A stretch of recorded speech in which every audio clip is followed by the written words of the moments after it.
326 State versus Austin Rodriguez. Can I have parties announce? And also 2025 CR 012329. And for the defense? Good morning, Judge Alfonso Cabañas for the defendant, Austin Rodriguez. And are you Mr. Rodriguez? Yes, ma'am.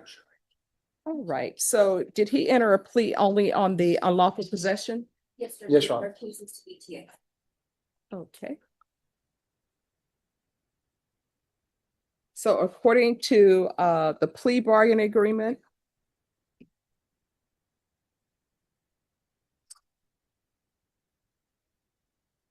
punishment is to be assessed at a cap of 8 years in the prison. There's a $2,000 fine. State is opposed to the application, and they will take in consideration 2025 CR 012326. Have both parties had a chance to review the PSI report and TAP evaluation? Any objections? We have, Your Honor, there's no objections from defense counsel on the PSI or the TAP evaluation. All right, state you're opposed. Any witnesses? No, Your Honor. Defense, any witnesses? Judge, my client would like something to say to the court, but as far as any additional witnesses, none. All right, could you raise your right hand? Do you solemnly swear or affirm the testimony you give will be the truth and nothing but the truth so help you God? All right, you're gonna need to keep your voice up so that the court reporter can hear and I can hear. Okay. All right, you can lower your hand if you'll state your name for the record. Mhm. All right, defense, you may proceed. Thank you, Judge. Mr. Rodriguez, you know why you're here this morning, correct? We're asking the court to grant your application for probation, is that right? Yes, sir. Now, the court knows and you are aware that you previously had been given deferred adjudication, correct? Yes, sir. And those two deferreds had been revoked. Yes, sir. Please tell the court, Mr. Rodriguez, why this time your application and your desire to be in probation is different. A long time ago, I didn't understand two things that I do now, and that's that time is short. Two of the most important people in my life passed away. One very recently. The audience right now is my mother and my sister. My mom doesn't depend on me so much, but she really needs my help. I had a lot of momentum going before I came here. I don't want to lose that momentum. I'm willing to take any number of years of probation, keeping me out there, to cope for, so I can keep momentum that I have going. Because I'm 36 years old. I'm not getting any younger. The people that truly care about me are starting to fall off. And I know that I messed up twice some years ago. But it's like every year it's a little faster. And I don't have so much time to live with them. I'd like to do it out there. Mr. Rodriguez, in reviewing the PSI, you are aware that should the court grant your application for probation, probation has recommended you do several outpatient treatment programs. Right, and it's my understanding that you've agreed to do those programs? Absolutely. Okay. You also asked the court that you'd be open to living on probation, a lengthy probation. You are aware that the maximum term that the judge could impose for probation is 10 years. That's fine. Okay, and finally, also to make you aware that if court were to grant your application, any violation, however slight, would, make you place you under arrest and then bring you here for Absolutely. okay. You could be sentenced to prison. Okay. Now, as far as helping your mother and your sister who are here, tell the court a little bit more about why they need your help specifically. So one of the people that passed away recently was my mom's son. She stayed at home with my sister. She's autistic and epileptic. She has an intelligent maybe a 5-year-old. She's there by herself sometimes. When I was there, it was a lot different. Actually, right before I came here, it was New Year's Eve.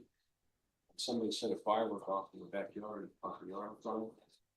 And when I went downstairs to get some water, since we're looking out the window and all the smoke, just oblivious to what was really going on, I had not been there when the being for the fire. Stuff like that scares me every day. There's a lot on my mother. She does a lot. I can't explain. a short amount of time. So That is your mom's residence where you would reside, should the court grant your application? probably not, but I will be there, frequently to check up on them, make sure everything is okay. I think my sister will go with me there, but, I wouldn't be for maybe 5 minutes. Okay, but you already have a place to stay? Yes. Okay. In addition to your mom and your sister, is there anybody else who depends on you? Or any other family members that depend on you? As a dependent, no, but, as family, sure. Nothing further, Judge. All right, state. Yes, I have very brief. I'm Victoria, because my name's Lorna Espinoza, I'm a prosecutor for the state. You stated you probably would not reside with your mother. Will you be living alone? No, No, who will you be living with? my girlfriend. Are there children in the home? Okay. Are you currently employed? Yes, sir. What are you doing? I operate machinery for the Cherokee owns and operates a tractor. How long have you been doing that? All right, pause right here. This is a subtle but critical moment. The judge is testing stability, housing, responsibility, dependence. Why? Because probation isn't just about what you did. It's about whether you can stay out of trouble. And so far, the answers are shaky. Question for you. If you were the judge, would this sound like someone ready for probation or someone still figuring life out? And then they located a firearm in the center console. Whose firearm is that? I mean, it was given to me by the guy who owns the scrapyard, but, I don't know who owns it. Okay, you didn't think that was suspicious, you didn't know who the owner was, but you chose to possess the firearm, you know? If you neglected to tell me after pushing him to know, which I didn't, maybe, but, no, I didn't. Did you ever become aware that the firearm was stolen? No, I didn't become aware of firearm belonged to, somebody who had gotten in trouble for a bunch of firearms. This was later on after I'd already got. No further questions. All right, any other Nothing questions? further, Your Honor. All right, any objections to the court asking questions? No, Your Honor. All right. So when you were revoked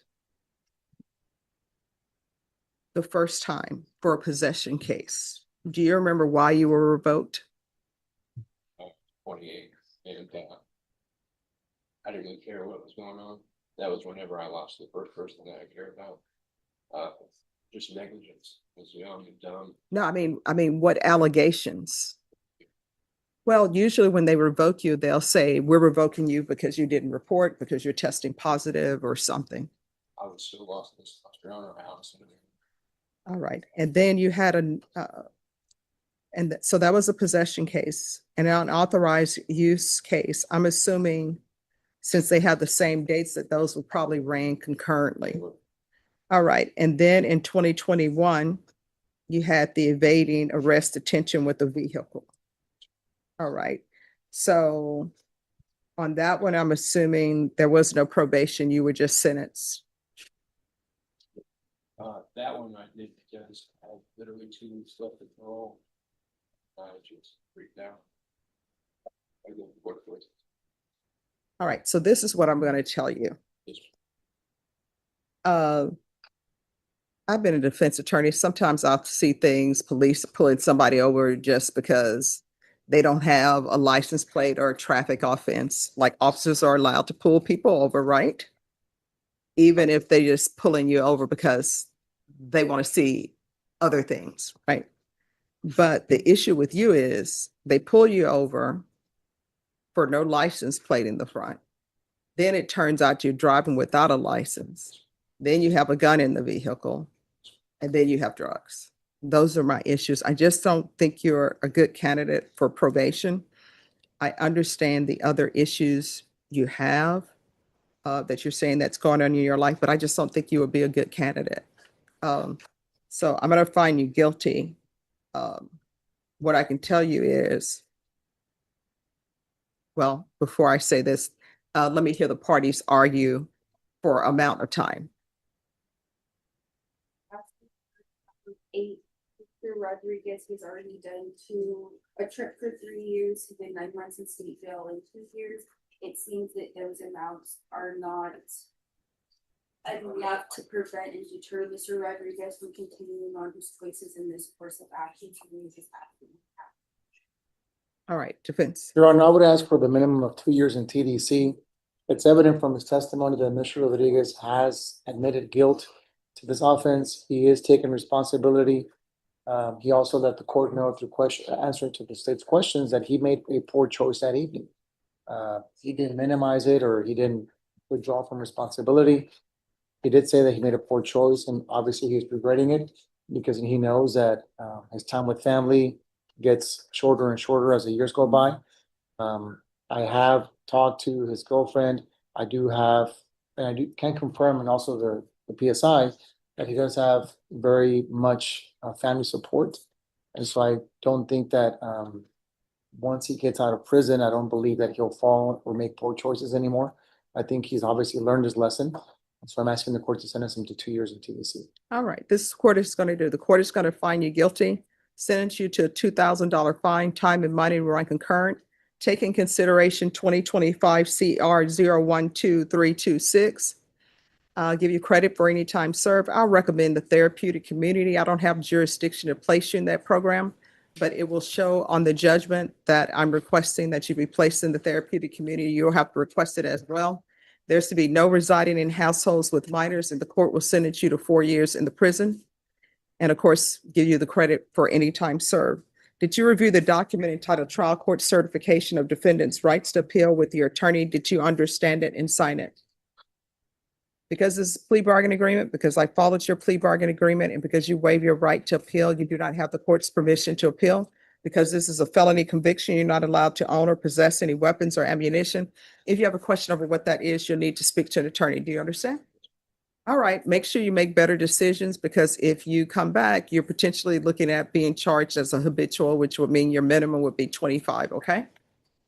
Can I ask one more thing? Sure. If you were to be able to reconsider my probation, and I said that I was willing to take the max if I messed up even more, so you reconsider. No, and I will tell you, I won't be the judge who would be deciding that if you were to mess up.